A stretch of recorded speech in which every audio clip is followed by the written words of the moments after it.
Ini bab orang yang mengatakan perempuan yang beristihadah itu boleh menjamak di antara dua sembahyang dan mandi sekali untuk kedua-duanya, untuk kedua-dua sembahyangnya itu. Dengan sanadnya Imam Abu Dawud meriwayatkan dari Aisyah, katanya ada seorang perempuan telah beristihadah di zaman Rasulullah sallallahu alaihi wasallam. Beliau disuruh, perempuan itu disuruh supaya menyegerakan asar dan mentakhirkan zuhur dan mandi sekali untuk kedua-duanya, dan mentakhirkan maghrib, menyegerakan isya dan mandi sekali untuk kedua-duanya, dan mandi untuk sembahyang subuh sekali. Saya berkata kepada Abdurrahman dari Nabi sallallahu alaihi wasallam, beliau berkata, saya tidak menceritakan kepada engkau apa-apa dari Nabi sallallahu alaihi wasallam.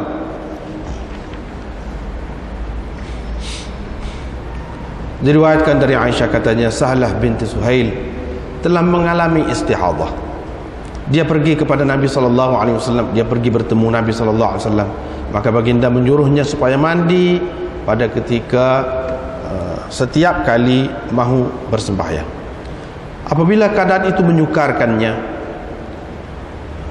Nabi sallallahu alaihi wasallam menyuruhnya supaya menjamakkan di antara zuhur dan asar dengan sekali mandi, maghrib dan isya dengan sekali mandi, dan mandi untuk sembahyang subuh.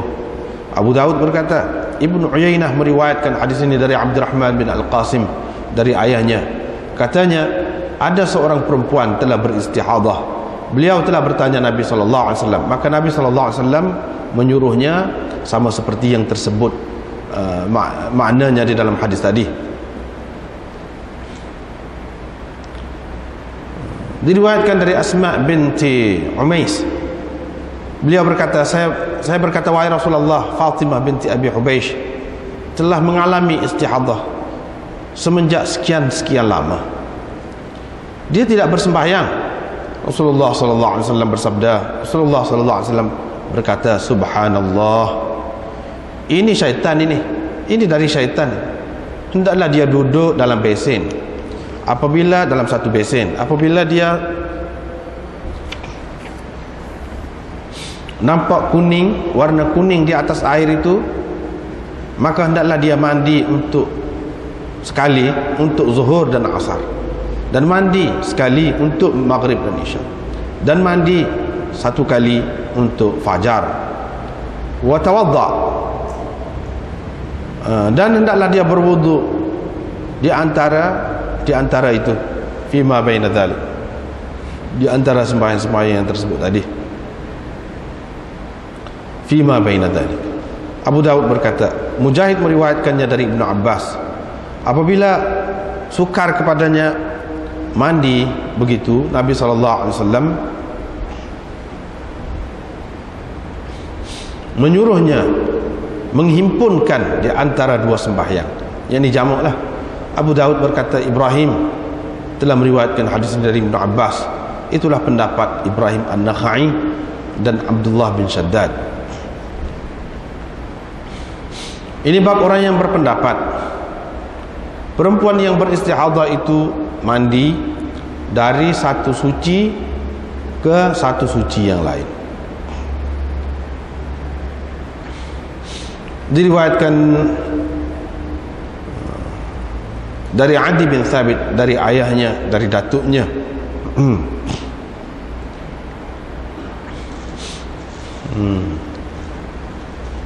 dari Nabi sallallahu alaihi wasallam berhubung dengan mustahadah, meninggalkan sembahyang pada hari-hari dia berhaid itu. Tentang mustahadah, ini mustahadah itu perlu meninggalkan sembahyang pada hari-hari dia berhaid, kemudian mandi, bersembahyang dan berwudu pada ketika setiap kali mahu bersembahyang. Abu Dawud berkata, Uthman menambahkan, wa tasum wa tusalli, dia boleh berpuasa dan bersembahyang. Seterusnya diriwayatkan dari Aisyah, katanya Fatimah binti Abi Hubeish pergi kepada Nabi SAW. Maka perawi menyebutkan cerita Aisyah itu. Waqala Nabi SAW bersabda, thumma ghtasili, kemudian engkau mandilah dan berwuduklah likulli salatin, untuk setiap sembahyang, wasalli, dan bersembahyanglah. Seterusnya riwayat daripada Aisyah lagi berhubung dengan mustahadah, dia mandi. Ta'ni, maksud beliau, maksud Aisyah, kata perawi di bawahnya, ini Ummu Kulthum tu, satu kali. Kemudian dia berwuduk hingga ke hari haid dia tu, ke hari hingga ke hari datangnya haid dia semula. Diriwayatkan dari Aisyah lagi dari Nabi SAW sama seperti itu juga. Abu Daud berkata hadis Adi bin Thabit ini dan hadis Amash dari Habib Ayyub Abil Ala dan Ayyub Abil Ala semuanya dhaif, tidak sahih. Yang menunjukkan dhaifnya hadis Amash dari Habib ini ialah hadis ini. Hafs bin Ghiyath telah memauqufkannya pada Amash. Apa ni? Memauqufkan hadis ini. Hafs bin Ghiyath yang meriwayatkan dari Amash memauqufkan hadis ini. Dan Hafs bin Ghiyath menafikan bahawa hadis Habib marfu'.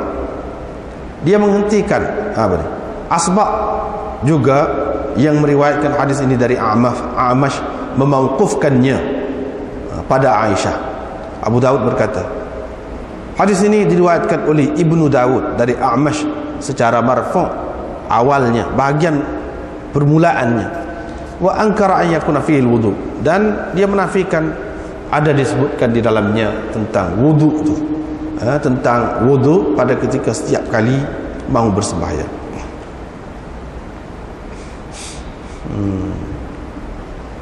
Riwayat Zuhri dari Urwah dari Aisyah menunjukkan dhaifnya hadis Habib ini, yaitu hadis Zuhri dari Urwah dari Aisyah, beliau berkata fakanat taghtasilu likulli salatin, maka dia mandi untuk setiap sembahyang. Dia mandi untuk setiap sembahyang. Yang ni Aisyah menyatakan cerita dia tu. Cerita siapa dia ni? Perempuan tadi tu mandi untuk setiap kali nak sembahyang. Perbuatan dia, bukan perintah Nabi SAW. Dan itu adalah cerita Aisyah. Abul Yaqzan meriwayatkan dari Adi bin Thabit dari ayahnya dari Ali dan Ammar Maula Bani Hashim dari Ibnu Abbas, Abdul Malik bin Maisarah, Bayan, Mughiras, Firas, Mujalid telah meriwayatkan dari Sya'bi dari hadis Qamir dari Aisyah, yaitu perempuan mustahadah itu berwudu untuk setiap sembahyang. Riwayat Daud dan Asim dari Sya'bi dari Qamir dari Aisyah perlu mandi setiap hari satu kali. Hisham bin Urwah meriwayatkan dari ayahnya mustahadah perlu berwudu untuk setiap kali sembahyang. Hadis-hadis ini semuanya dhaif kecuali hadis Qamir dan hadis Ammar Maula Bani Hashim dan hadis Hisham bin Urwah dari ayahnya. Yang ma'ruf dari Ibnu Abbas ialah mandi. Perempuan itu perlu mandi, yang setiap kali mau bersembahyang.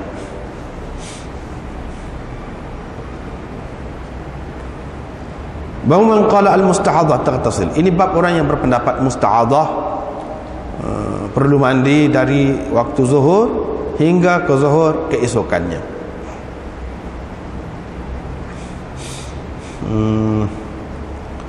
Ini dua orang ni, Al-Qa'qa' dan Zaid bin Aslam telah menghantarkan Sumai Maula Abi Bakar kepada Sa'id bin Musayyab untuk bertanya beliau bagaimanakah mustahadah perlu mandi.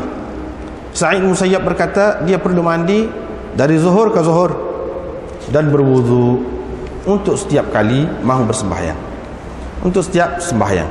Fa in ghalaba haddam, kalau darah yang keluar itu kuat sangat keluarnya, istaghfarat bi thawbin, dia perlu bercawat dengan menggunakan sesuatu kain.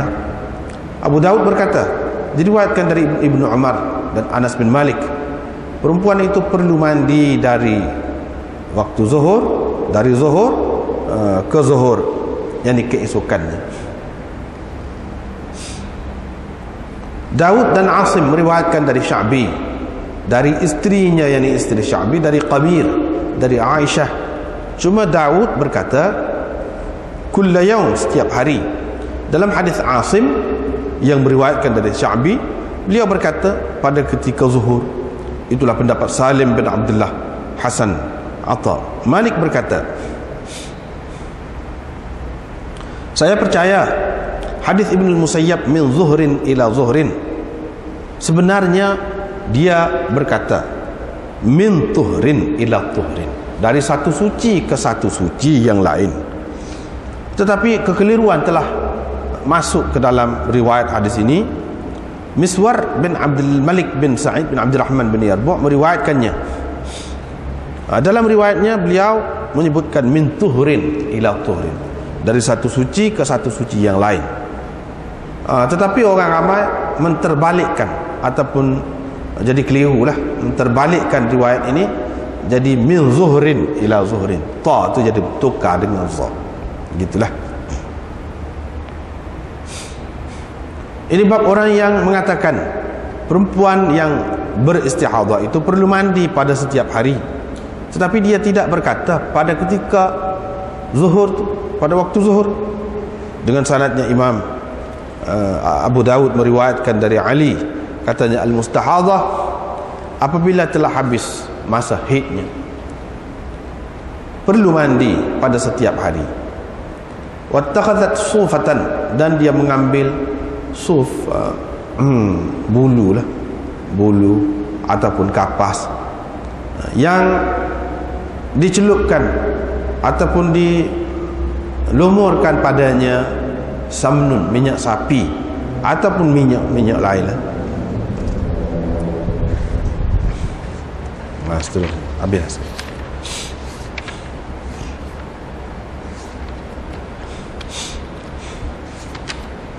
Baru ni tentang apa?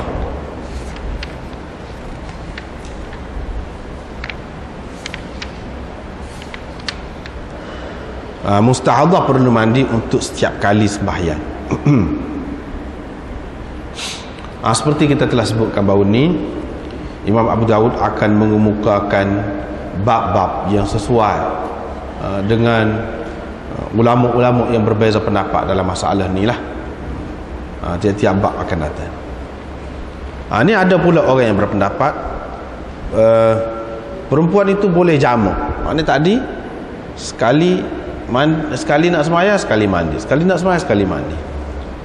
Mana 5 kali sehari lah, 5 waktu sembahyang.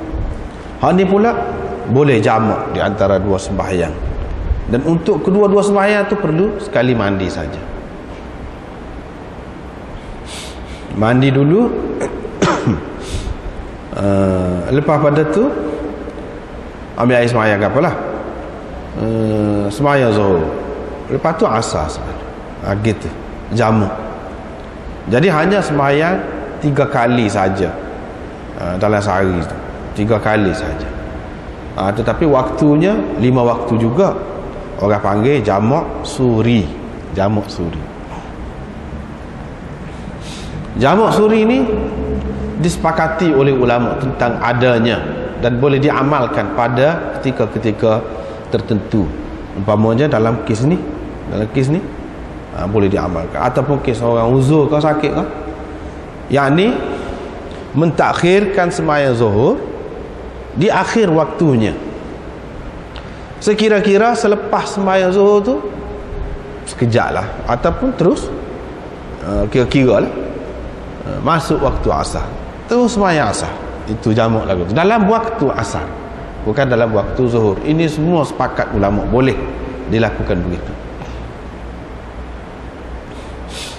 Itu dari segi jamak.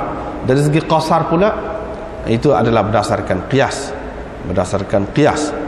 Bukan berdasarkan hadis. Berdasarkan hadis.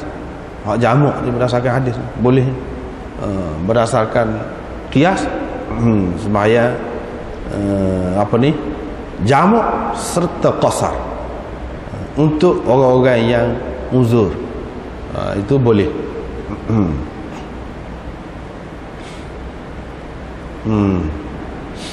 Dan dua kali sembahyang saat ni, dua sembahyang saat ni, satu kali mandi. Maghrib dan isyak lagu tu juga, letakkan sembahyang maghrib tu di hujung waktunya dan sembahyang isyak di awal waktunya.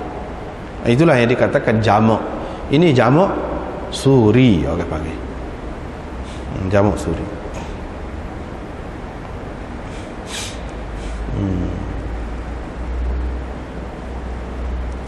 Masalah jamak apa tu insya-Allah kita akan jumpa akan datanglah.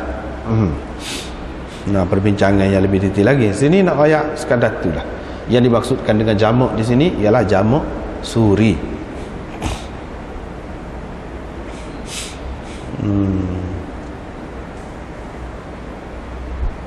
Baiklah. Bolehlah, ini kemudahan lah. Baru ni kita sudah bincang dah. Di antara dua cara, hak baru ni dan hak ni yang lebih mudah. Dan hak ni yang lebih disukai oleh Nabi sallallahu alaihi wasallam. Sebab apa lebih mudah? Lebih mudah. Baru ni kita bincang dah ada kaitan dengan ni. Setengah mengatakan sudah mansuh. Hak setiap kali semaya tu, mandi tu sudah mansuh hak tu. Ada juga yang mengatakan begitu. Kalau kita tidak terima sebagai mansuh pun, hak ni lebih molek untuk digunakan sebab lebih mudah. Terutama di tempat-tempat yang sejuk, lebih menyusahkanlah kepada perempuan itu, lebih menyusahkan. Ceritanya dia kata ni, faqultu li Abdurrahman, ni kan Abdurrahman bin Al-Qasim dari ayahnya. Ayahnya itu maksudnya Muhammad. Qasim bin Muhammad bin Abu Bakar. Ini Qasim ni cucu kepada Abu Bakar. Abdurrahman ni cicit dia Sayyidina Abu Bakar. Saya berkata, yang ni kata Syu'bah lah, perawi di bawah dia tu. Saya berkata kepada Abdurrahman dari Nabi SAW. Sebab ni dia sebut tadi kan dari Aisyah. Aisyah kata ustuhidat gini. Sebab kita terjemah tadi lah, seorang perempuan telah mengalami istihadah di zaman Nabi SAW, maka dia diperintahkan supaya menyegerakan asar dan mentakhirkan zuhur. Dia Syu'bah ni tanya dari Nabi SAW, kau ni sampai ke Nabi kan? Marfu' kah maksudnya? Hadis ni marfu' kah berhenti setakat dia aja, setakat Aisyah aja disuruh tu? Siapa dia suruh boleh jadi ada siapa-siapa suruh. Boleh jadi kau disuruh tu maksudnya Nabi SAW suruh. Itu maksud dia tanya dari Nabi SAW kah? Abdurrahman pun kata, saya tak akan cerita kepada engkau apa-apa dari Nabi SAW. Jadi ini sebagai sindiran ataupun perli kepada dia. Jadi saya ni tak rajin wayak apa-apa daripada Nabi. Wayak ni daripada orang lain lah soalnya. Yang mu tanya tu apa lagu tu, takkanlah aku nak wayak sewenang-wenang perkara seumpama tu. Maknanya tentu sekali lah itu daripada Nabi SAW. Apalagi kalau kata sahabat-sahabat sebut diperintah, seseorang sahabat tu buat gini-gini, diperintah tu maklum dah di kalangan dia tak ada orang yang nak perintah selain daripada Nabi SAW. Dan orang lain tu tidak akan disebut begitu, diperintah, disuruh. Itu satu. Ini adalah berdasarkan, boleh jadi depan ni ada macam-macam nuskah kitab tu tak serupa kan. Dia kata ini adalah yang terdapat di dalam kebanyakan nuskah lagu tu lah bunyinya. Tapi dalam setengah-setengah nuskahnya lagu ni bunyinya, la uhaddithuka illa anin nabiy sallallahu alaihi wasallam. Lagu kalau lagu ni teranglah. Maksudnya aku tidak akan ceritakan kepada engkau kecuali dari Nabi sallallahu alaihi wasallam. Aku cerita ni hanya daripada Nabi sallallahu alaihi wasallam sahaja. Kalau lagu ni jelaslah. Mengikut nuskhah ni jelas.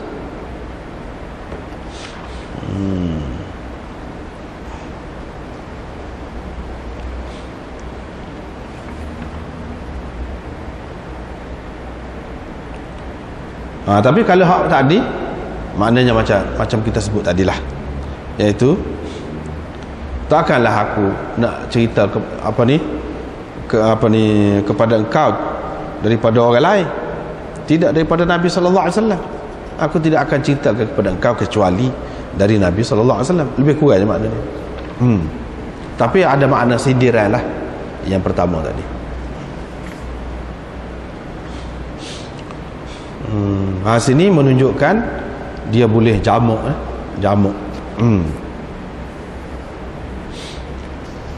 Seterusnya riwayat daripada Aisyah lagi.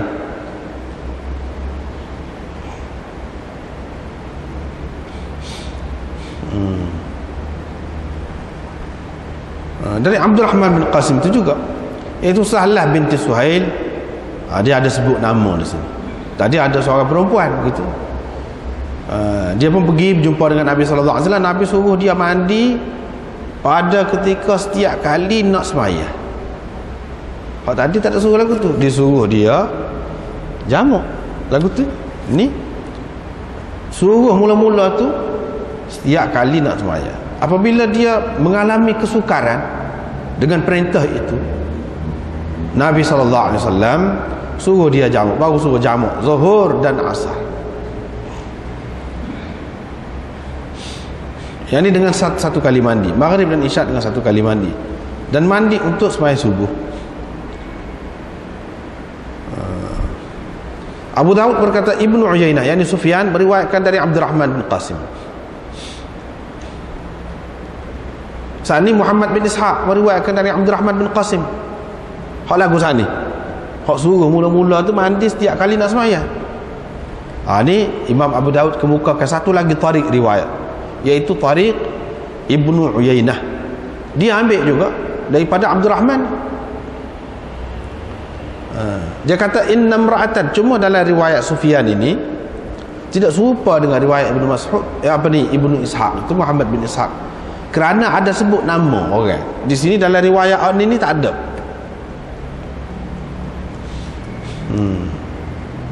Fasa'alat an-nabiy sallallahu alaihi wasallam, dia pun tanya Nabi sallallahu alaihi wasallam. Nabi sallallahu alaihi wasallam pun suruhlah, serupalah dengan makna hadis yang tersebut tadi, yakni hadis Ibnu Ishaq tadi. Dia nak ceritanya Ibnu Ishaq ni maknanya orang yang dipertikaikan.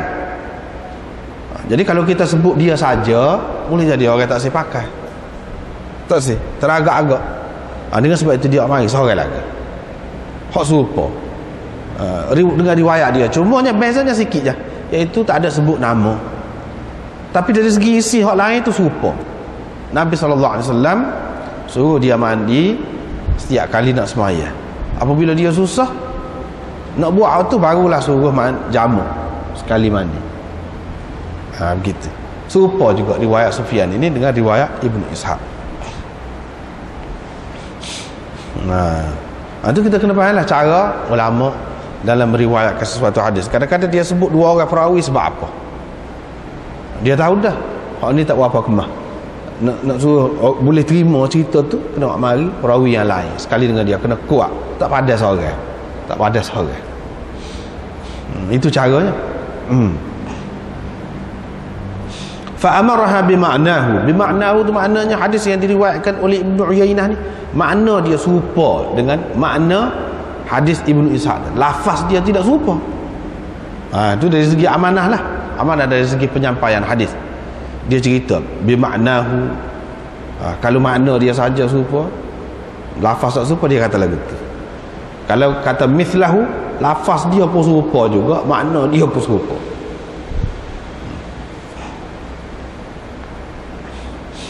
Seterusnya riwayat daripada Suhail, yakni Ibn Abi Salih, dari Zuhri, dari Urwah bin Azubair, dari Asma binti Umais.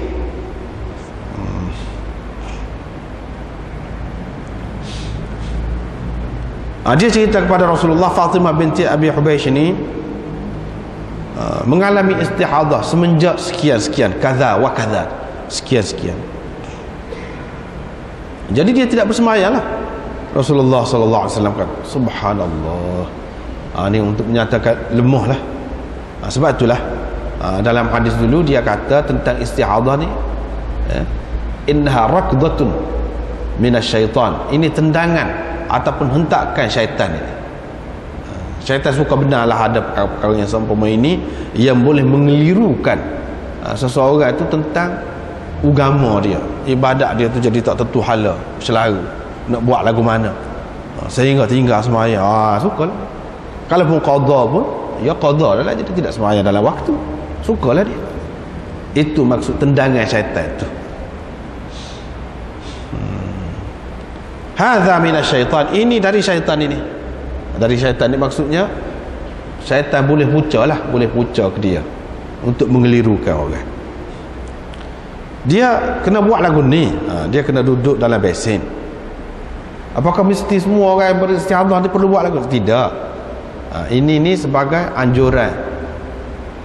Amar ni orang panggil amar irsyadi lil islah wal ilaj. Amar ini untuk kebaikan dia, bukan sebagai suatu perintah agama yang mesti dilakukan oleh setiap orang. Tidak. Kalau ada cara lain boleh dibuat, boleh, tak apa. Ini satu cara yang mudah yang diamalkan oleh orang dulu. Duduk dalam besin, air sejuk. Bila begitu darah tu kurang, akan jadi kurang, tahan sikit keluar darah. Apabila kurang lepas pada tu semayang, jadi tak banyaklah keluar darah tu. Sebab darah tu najis. Bila dia najis, tak boleh nak semayang. Dalam keadaan semayang, kalau keluar darah dalam keadaan darurat, itu tak boleh. Jadi seboleh-bolehnya kita kurangkan sedapat mungkin. Itulah caranya. Apabila dia nampak kuning di atas air tu, mandi, baru mandi. Maknanya hak tadi tu berendam tu untuk ilaj, untuk rawatan sahaja. Lepas tu jadi hak ni tidak mesti air kosong saja. Kalau ada rawatan cara lain, boleh bubuh ubat kau dalam tu, boleh bubuh akar kayu kau, daun-daun ke apa-apa ke, tak apa, duduk untuk menghentikan darah tu, ikutlah. Lepas tu mandi. Bukan maknanya bangun dengan begitu dalam keadaan punggung dan paha ke apa tu bekas dengan darah tu pergi semayang itu. Tidak, suruh mandi, baru mandi. Hak tadi tu untuk menahan darah. Barulah disebut gini. Wa tawadda fi ma baina dhalik, dan berwuduk di antara itu.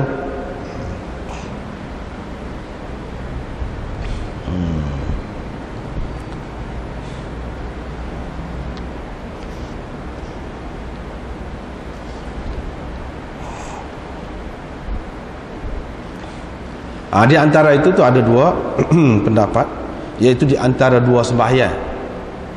Satu, itu mengikut mazhab Syafi'i lah.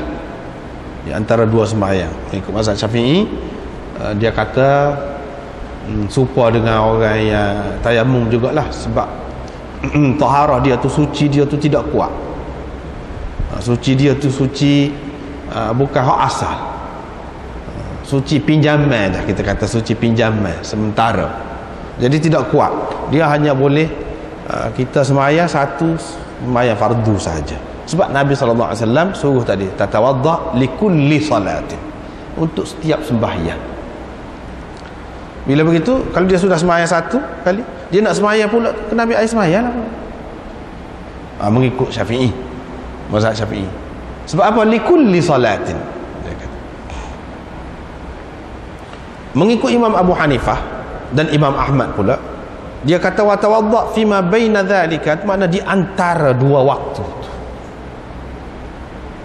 Di antara dua waktu. Sebab mengikut Imam Abu Hanifah dan Imam Ahmad, maknanya kalau seseorang tu mandi dah, ambil air sembahyang dah, lepas tu dia sembahyang zuhur, katakanlah dia nak sembahyang hak lain celah-celah tu, semaya hak fardu, boleh, tak apa, tak payah ambil air semaya lain. Kalau selagi tidak habis waktu. Kalau sudah habis waktu, kerana habis waktu tu batal air semaya. Supaya masalah tayamum jugalah. Bagi mereka tayamum ni boleh kita buat semaya. Semaya sunat ke semaya fardu ke berapa kali nak semaya, selagi dalam waktu yang sama. Kalau sudah habis waktu, batal air semaya tu dengan sendirinya. Walaupun tidak berkentut, tidak apa-apa buang air, tak apa. Kerana keluar waktu tu, batal air semaya. Jadi nak semaya dalam kes ni, sebab jamuk ni jamuk suri, lepas pada semaya zuhur tu masuk waktu asar kan, habis dah lah.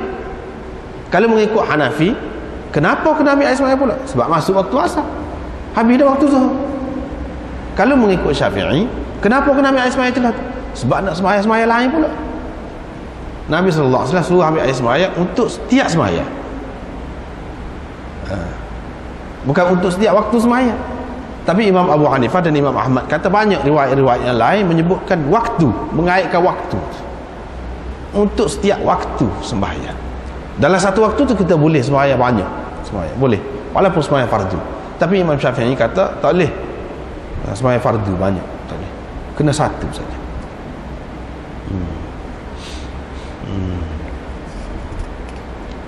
Dalam keadaan ni lah, dalam keadaan dia uzur begini, dalam keadaan begini.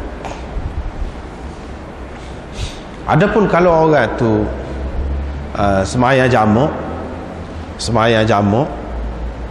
dengan sebab sakit lain, dia boleh apa nama ni, dalam satu waktu tu nak apa ni dengan air semaya tu pasal jamak, begitu. Dan air semaya, dia ambil air semaya, dia bukan tayamum. Ni kes keluar darah semacam. Pasal dia mustahadah, lain cerita. Serupa ni serupa dengan masalah tayamum.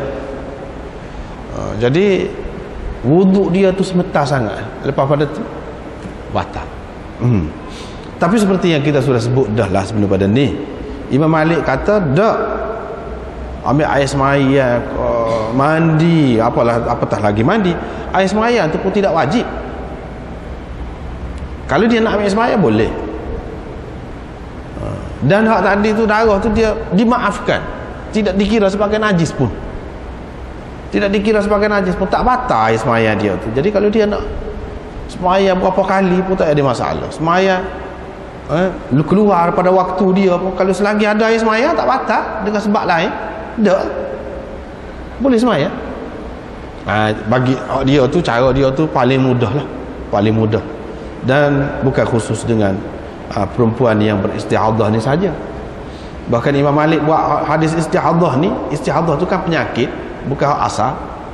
Darah keluar bukan hak tabi'i lah kita kata, seperti haid tu kerana penyakit.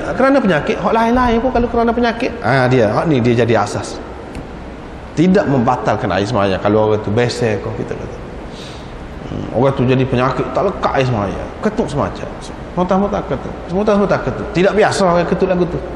Orang hak sihat tidak lagu tu. Tak apa. Mana air semaya sekali, lepas tu semaya nak berapa waktu pun tak apa. Selagi batal air semaya melalui cara lain lah. Misalnya kencing tu dia tidak ada masalah, dia biasa waktu tu. Apabila dia kencing, tak boleh batal. Tapi kalau ketuk tu dia tidak biasa, dia penyakit, tu tak batal gitu. Tapi kalau dia kencing, batal gitulah. Batal gitu. Bukan kerana ketuk tu, dah kerana lain. Hak dia tidak merupakan penyakit pada dia lah. Hak tu baru jadi batal mengikut dia. Abu Daud berkata Ibrahim telah meriwayatkan hadis ini dari Ibnu Abbas. Itulah pendapat Ibrahim An-Nakhai dan Abdullah bin Shaddad. Lagu tu lah.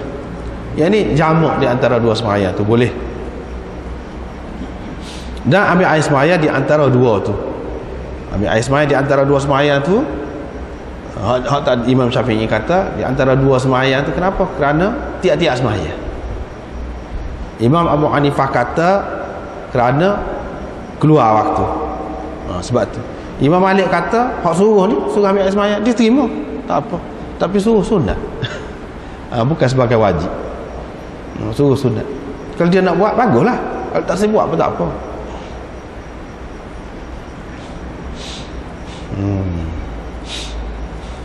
Jadi tujuan Imam Abu Daud wa marin warahu Ibrahim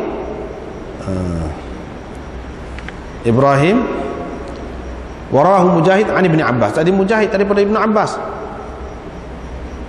Lepas tu ni Ibrahim pula, mana dua orang yang meriwayatkan dari Ibn Abbas ni tentang jamak di antara dua sembahyang.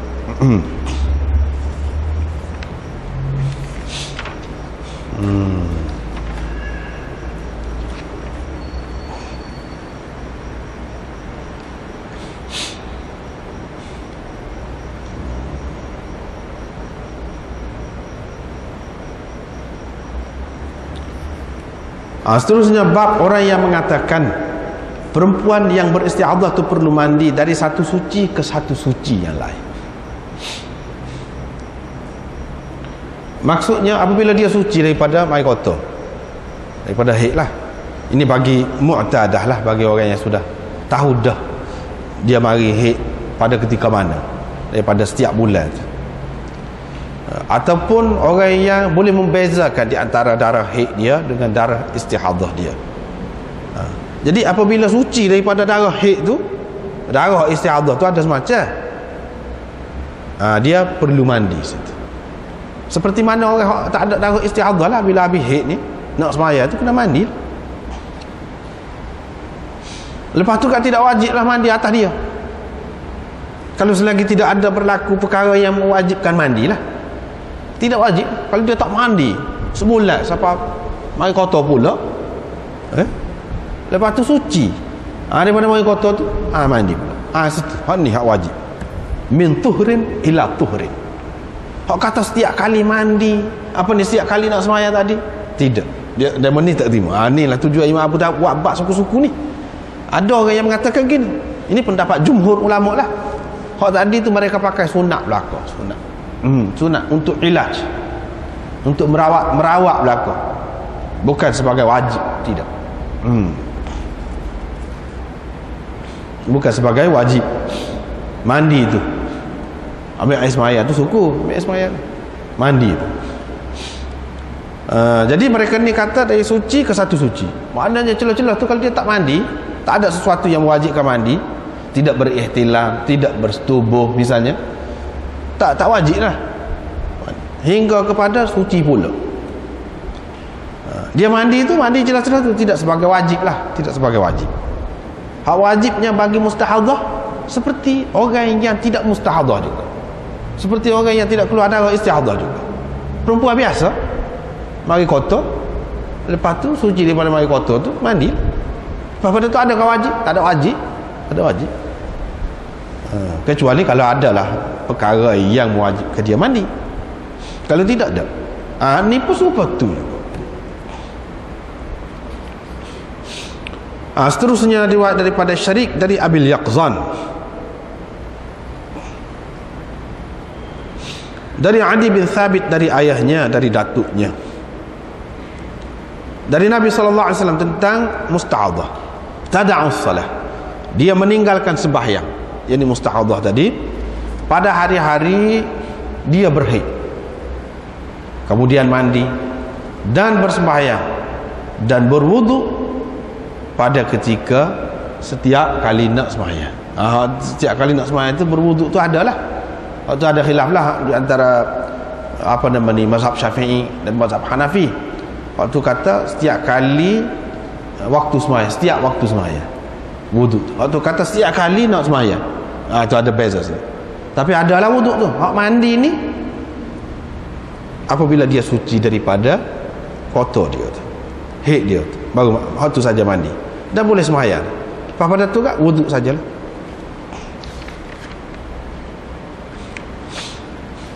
Seterusnya Imam Abu Daud berkata, Uthman menambahkan,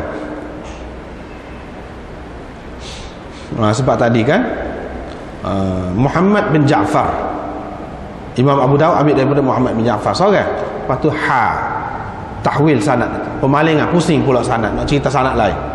Haddatsana Uthman bin Abi Syaibah. Tu Uthmannya. Yang dikatakan Uthman tu Uthman bin Abi Syaibah ni. Dua orang tu guru dia. Daripada Muhammad bin Ja'far supasani lah. Tapi daripada Uthman bin Abi Syaibah, yang mana kedua-duanya ni mengambil dari Syarik. Dalam riwayat dia, Uthman ada menambahkan wa tasum wa tusalli. Tadi dia kata thumma taghtasilu wa tusalli. Tak ada tasumu sebutir tu, tak ada. Ada tasumu ni dalam riwayat Uthman bin Abi Syaibah. Ada tambahan waktu sebutir. Kemudian dia mandi, boleh puasa, boleh sembahyang. Sebut puasa dulu. Sini dia kata dia mandi dan boleh bersembahyang. Sebut sembahyang saja. Yalah, kalau nak kira dari segi hukum memang boleh sembahyang, bolehlah puasa. Boleh. Tapi mana kita tahu, kita kata dah. Takut-takut lah kita kata sembahyang tu boleh, puasa tak boleh. Dengan sebab itu faedah riwayat Uthman itu ada tambahan. Ada tambahan puasa tu, ada puasa pun lagu tu juga.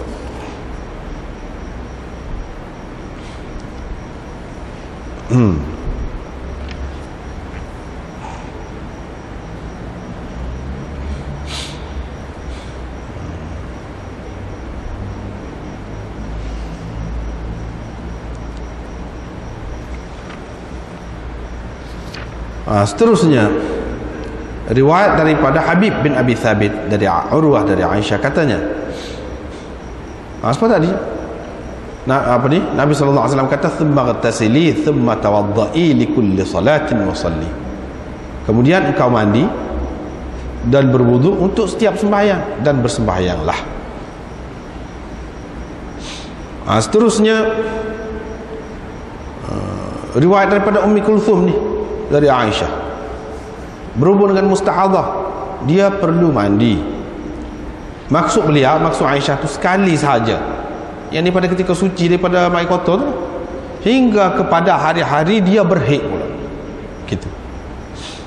Lepas tu riwayat daripada Ibnu Shubrumah dari Aisyah juga, dari Nabi SAW, mithlahu.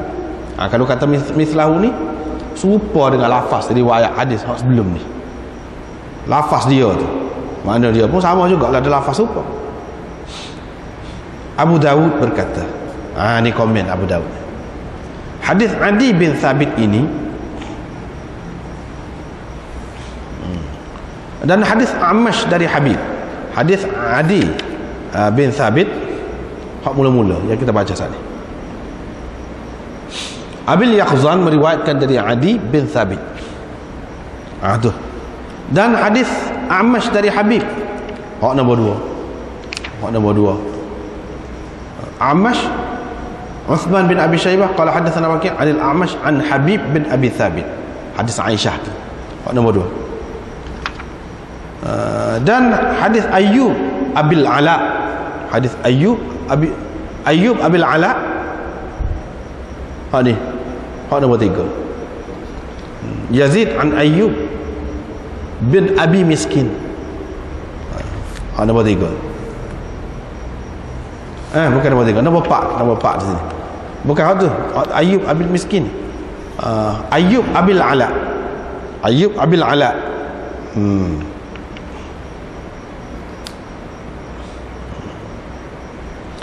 Tapi hak tulah ni, riwayat yang ketiga dengan yang keempat hak tulah. Yang ketiga hak tulah. Sebab apa? Sebab di sini disebut Ayyub Abi Miskin. Sini Ayyub Abil Ala hak tulah. Abi Miskin pun ialah juga kunyah dia. Abul Ala pun ialah juga. Seperti mana tetapi Ayyub Abil Ala dalam riwayat yang keempat ni dia ambil daripada Ibnu Shubrumah. Dalam riwayat yang ketiga dia ambil daripada Hajjaj bin Arta. Tu beza dia.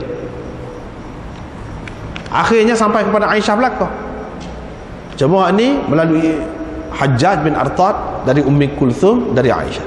Hadis yang keempat dari Ibnu Shubrumah dari isteri Masruq dari Aisyah. Itu je beza dia. Kok mana-mana pun Imam Abu Dawud kata kulluha dha'ifah la tasihhu. Semuanya dhaif. Ketiga-tiga keempat-empat tu dhaif berlaku.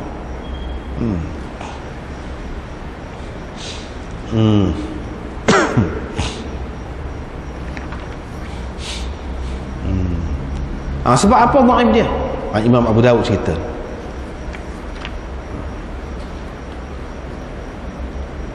Dia cerita ni. Dalla ala dha'fi hadith al-A'mash an Habib hadha al-hadith awqafahu Hafs bin Ghiyath an al-A'mash. Itu sebab perkara. Jadi kita baca tadi dalla ala dha'fi hadith al-A'mash an Habib hadha al-hadithu. Hadha al-hadithu. Baca maknanya kalau dari segi i'rabnya jadi fa'il kepada dalla. Jadi fa'il kepada dalla. Yani hadis ini menunjukkan dhaifnya hadis A'mash dari Habib.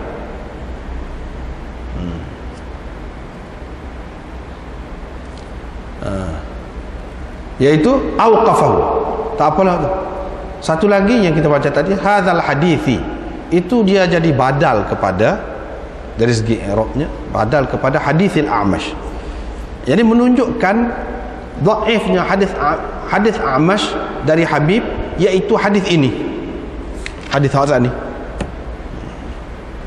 Hadis Hasan ni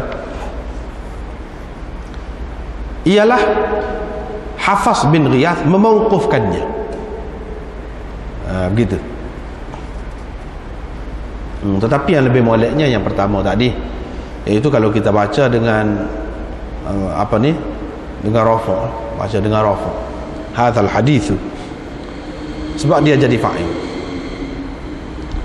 Lepas tu dia ada takdir lah, ada takdir anna sebelum hadza itu. Wa dalla ala dha'fi hadis al-A'mash an Habib anna hadzal hadis awqafahu. Jadi Imam Abu Dawud kata sebab apa hal ni dhaif ni? Hafs bin Ghiyath telah meriwayatkan dari A'mash, dan Hafs menafikan bahawa hadis ini marfu'.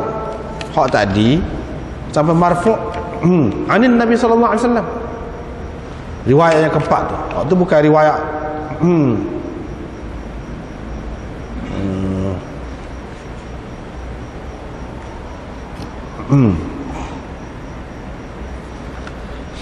riwayat A'mash.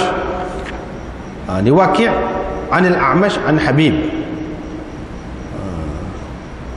Hal ni disebutkan hadis ini sebagai hadis marfu'. Nabi sallallahu alaihi wasallam kata suruh mandi, kemudian gini-gini. Itu hadis A'mash. Hafs bin Ghiyath dia kata hadis ini mauquf, makna berhenti setakat Aisyah, tidak sampai kepada Nabi sallallahu alaihi wasallam. Berhenti setakat Aisyah. Selain daripada tu, bukan Hafs bin Ghiyath seorang aja yang kata hadis ini mauquf ni, tidak marfu' ni, iaitu Asba juga yang meriwayatkan daripada A'mash. Hak ni pun berhenti setakat Aisyah. Berhenti setakat Aisyah. Gitu.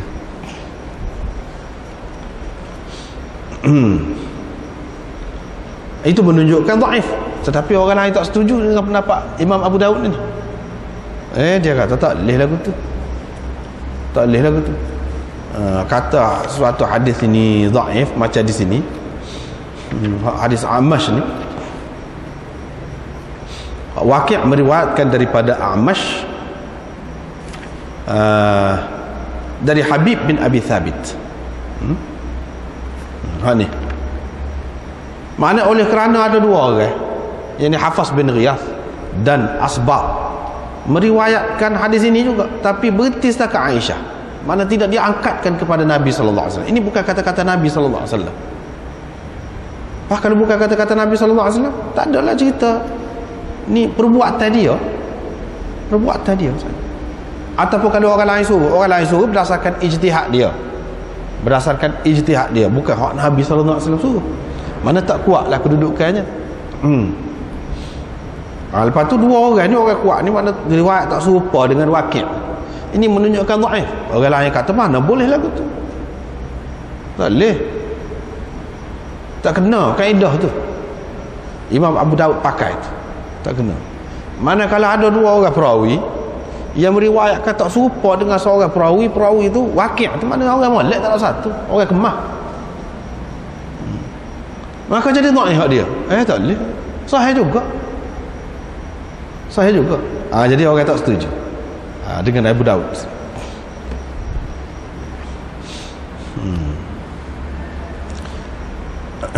Sebab itulah kalau kita tengok dalam kitab Badhlul Majhud ni, anil A'mash mawqufan an Aisyah, walamma kana dha'fu hadits al-A'mash an Habib ghairu zahir.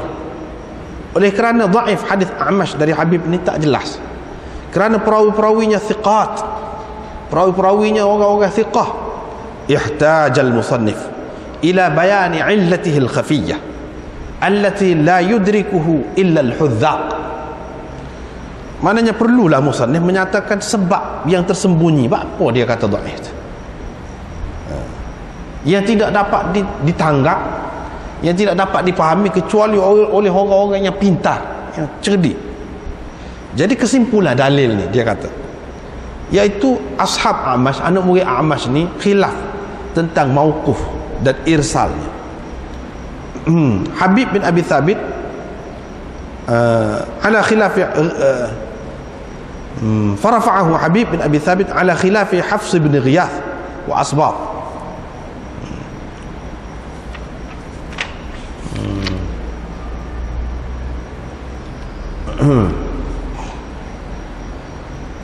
Tak serupa dengan riwayat demo ni. Wa huma awqafahu, kedua-dua ni berhenti sekat Aisyah ni. Fathabata, terbuktilah dengan ini bahawa anna raf'ahu ghairu thabit, bahawa marfu'nya hadis ini tidak thabit. Qultu, kata pengarang, wa hadzal qadru la yaqtadi dha'f hadits Habib. Ini tak boleh, tak padan untuk kita kata hadis Habib ni hadis Waqi' lah, diriwayatkan daripada Habib tu tidak sahih. Riwayat daripada A'mash ada Habib di atas dia, tidak sahih, kerana ziyadah thiqah mu'tabarah indahum, di sisi ahli hadisnya ziyadah thiqah. Nanti ini perawi-perawi thiqah belakang. Fa kaifa yuqalu, bagaimana boleh kita kata kalau setengah perawi ni dia kata mauquf, setengah yang lain kata marfu', menyebabkan jadi lemah hak kata marfu', sedangkan yang meriwayatkan hak marfu' tu orang kuat juga.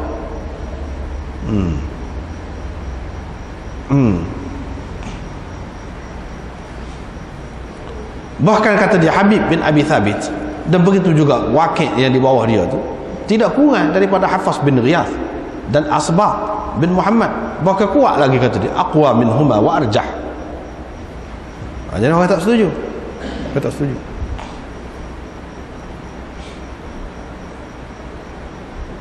Tapi Imam Abu Daud dia tahu juga, maknanya mungkin orang kata tidak seorang. Apakah Waqi' tu meriwayatkan daripada A'mash dari Habib bin Abi Thabit, seorang tu je riwayat ada sebagai marfu' ni, hadis ni sebagai marfu', yakni Nabi SAW suruh dia mandi, suruh ambil air sembahyang untuk setiap kali sembahyang ada sembahyang. Hak tu kata-kata Nabi SAW. Mana ada dia seorangnya, ada lagi boleh jadi orang kata begitu. Abu Daud pitah dulu lagi, dia pitah dulu. Qala Abu Daud wa rawahu ibn Daud anil A'mash marfu'an awwalahu. Dia kata memang ada orang lain meriwayatkan dari A'mash itu selain daripada Waqi' hadis hak itulah juga Habib tu secara marfu', tetapi bahagian permulaannya, bukan sepenuhnya hadis tu. Hak kita duduk bahas ni hak sepenuhnya, hak sepenuhnya dia seorang. Seorang dengan dua, mana kita nak pakai, mana baik. Hak soal orang lain kata soal lebih baik, kalau nak kata lebih baik pun tak apalah, tapi nak kata dhaif sebab tu tak boleh. Nak kata dhaif tak boleh. Jadi Abu Daud kata orang lain ada Ibnu Daud meriwayatkan dari A'mash supaya Waqi' juga marfu', mana dia kata hadis ini marfu' sampai kepada Nabi SAW, tapi bahagian awal dia saja, bukan sampai akhir. Dan bahkan dia menafikan, dia menolak adanya wuduk pada setiap kali nak semaya tu. Dan menunjukkan juga hadis Habib ini dhaif, iaitu riwayat Zuhri dari Urwah dari Aisyah. Aisyah kata, ini kan sebagai kata-kata Aisyah menceritakan perbuatan perempuan itu, iaitu dia mandi pada ketika setiap kali nak sembahyang. Dia mandi, bukan Nabi suruh. Dalam hadis mustahadah yang dulu kita sudah jumpa dah. Ini menunjukkan bahawa hadis Habib itu dhaif sebab riwayat Zuhri mauquf kepada Aisyah. Pula situ pula.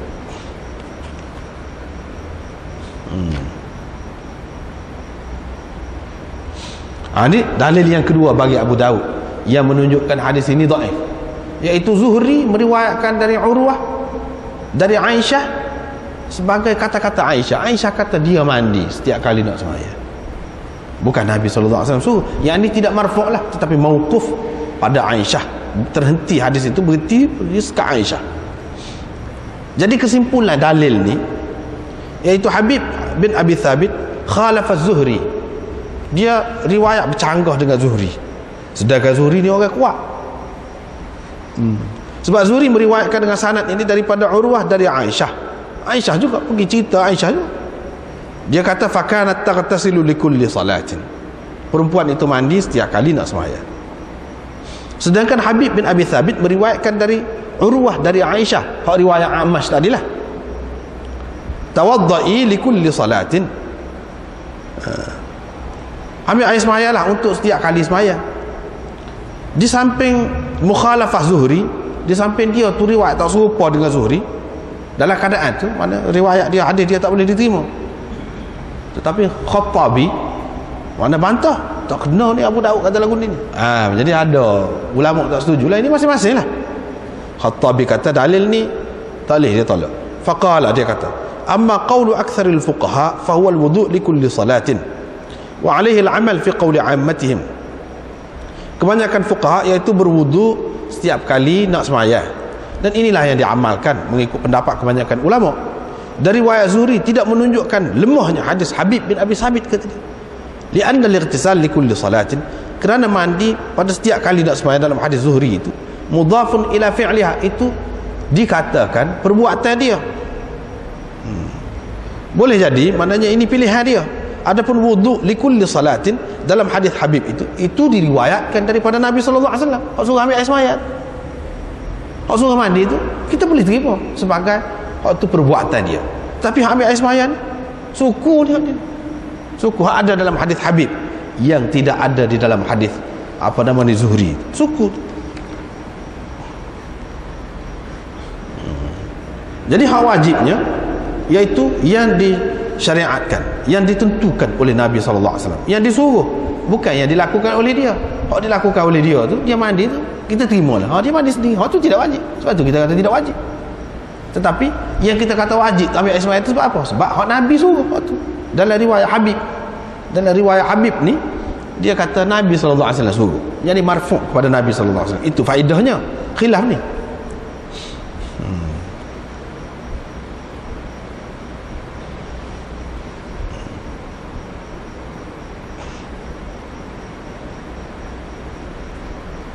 Lepas tu dia mari pula dalam Bukhari ada tersebut dalam sahih dia, babu ghuslid dam, melalui tariq Abi Muawiyah.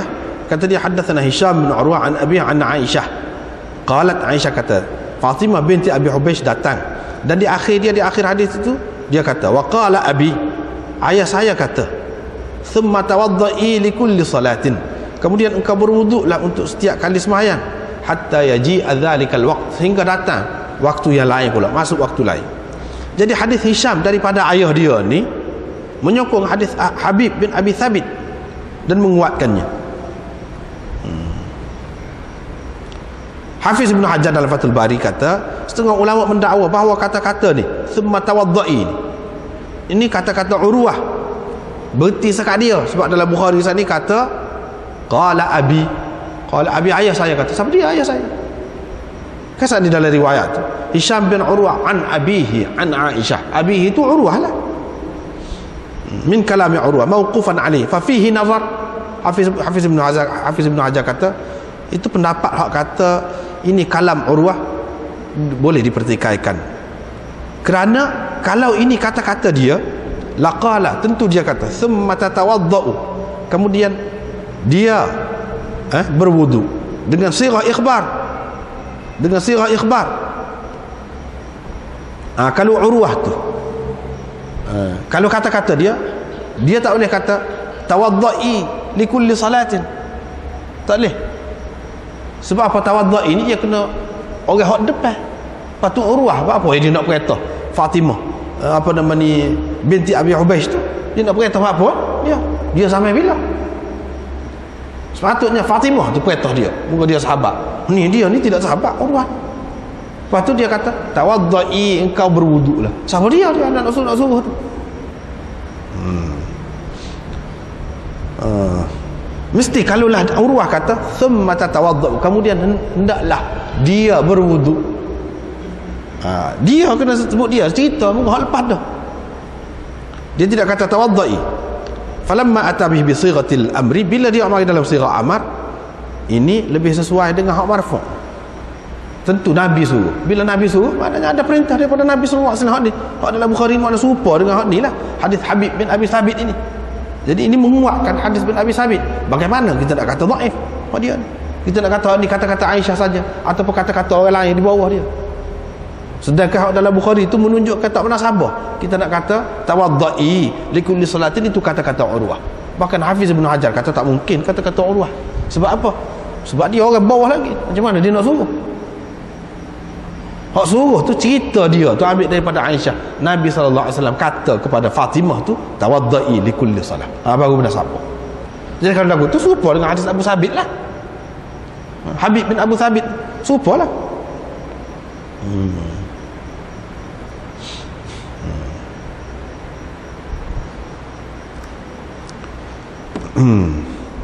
Jadi sedangkan hak ni boleh diselesaikan lagi. Hadis Aisyah ni, hadis Aisyah ada juga mauquf setakat Aisyah, dia cerita, ada juga dia riwayat daripada Nabi sallallahu alaihi wasallam. Tidak salah kalau seseorang perawi itu kata gitu. Ada kalanya dia cerita itu sebagai pendapat dia bagi pendapat. Setelah orang tanya dah, dia maklum dah, dia cerita pendapat dia. Jadi orang yang ambil daripada dia pada ketika itu mauquf, hentikan cerita tu setakat dia. Tapi ada kalanya dia riwayat daripada Nabi sallallahu alaihi wasallam, seperti dalam riwayat Habib bin Abi Thabit itu. Jadi kedua-duanya boleh terima. Apa sebab kita nak kata hadis itu dhaif? Hadis itu dhaif. Sedangkan ada sokongan dia dalam Bukhari pun ada.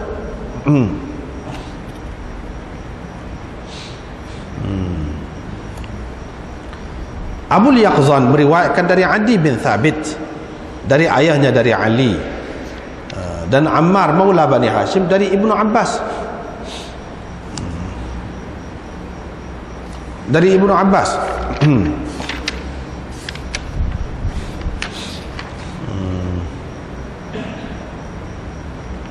Tadi kan hadis mula-mula tadi. Abil Yaqzan meriwayatkan dari Adi bin Thabit, dari ayahnya, dari datuknya, dari Nabi sallallahu alaihi wasallam. Sini Imam Abu Daud nak cerita, Abil Yaqzan meriwayatkan dari Adi bin Thabit, dari ayahnya, dari Ali dan Ammar maula Bani Hashim dari Ibnu Abbas.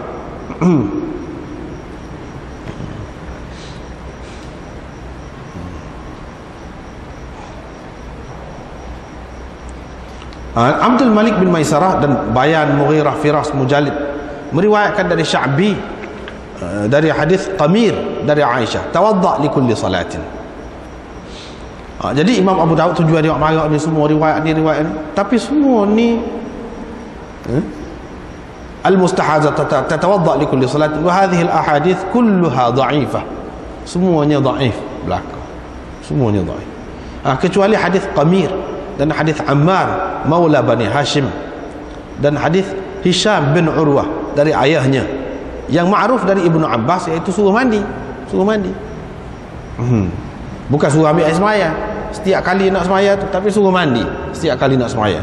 Itu hak ma'ruf. Maknanya riwayat yang menyebutkan daripada Ibnu Abbas suruh ambil air semaya, itu orang panggil riwayat mungkar. Sebab apa? Perawi-perawinya dhaif. Tadilah waktu Imam Abu Daud kata dhaif, kecuali hadis Qamir. Sebab dalam hadis Qamir ni sebut suruh ambil air semaya juga setiap kali nak semaya. Jadi hak tu boleh pakai lah. Maknanya Imam Abu Daud nak ceritanya ada khilaf lah dalam masalah hak ni. Dalam masalah ni Tapi khilaf ni tak jadi masalah lah.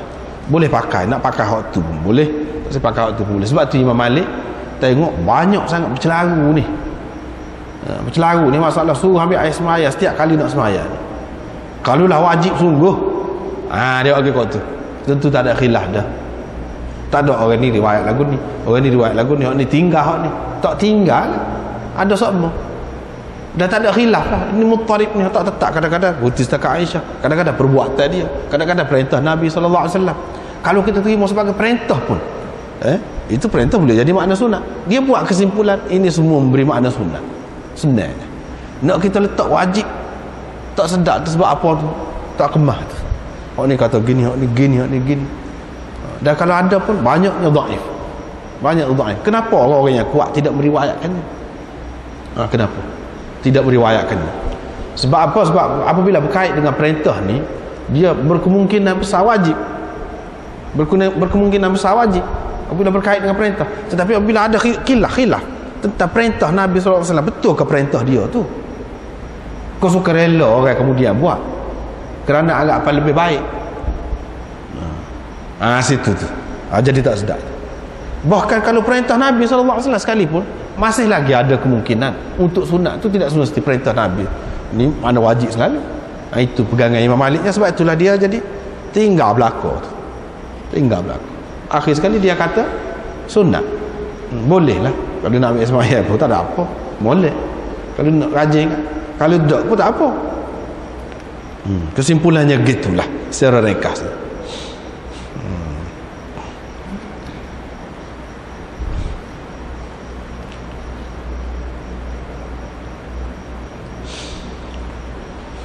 Kecuali hadis Qamir dan hadis Ammar Maula Bani Hashim dan hadis Hisham bin Urwah dari ayahnya. Hak tu je. Hak sahih pun. Tapi hak sahih pun dia bercanggah dengan apa yang ma'ruf dari Ibnu Abbas. Hak cerita daripada Ibnu Abbas. Hak ma'ruf daripada Ibnu Abbas kena mandi. Jadi hak sahih ni pun tak berapa nak sedap, nak boleh pakai lah juga. Sebab apa? Bercanggah dengan hak ma'ruf daripada Ibnu Abbas. Jadi tak sedap lah pun. Gitu.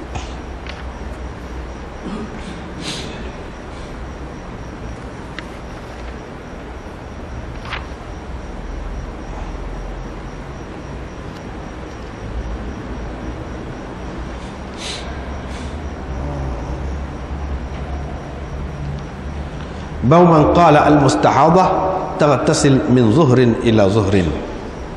Mandi daripada waktu zuhur ke waktu zuhur yang lain. Kita putuskan.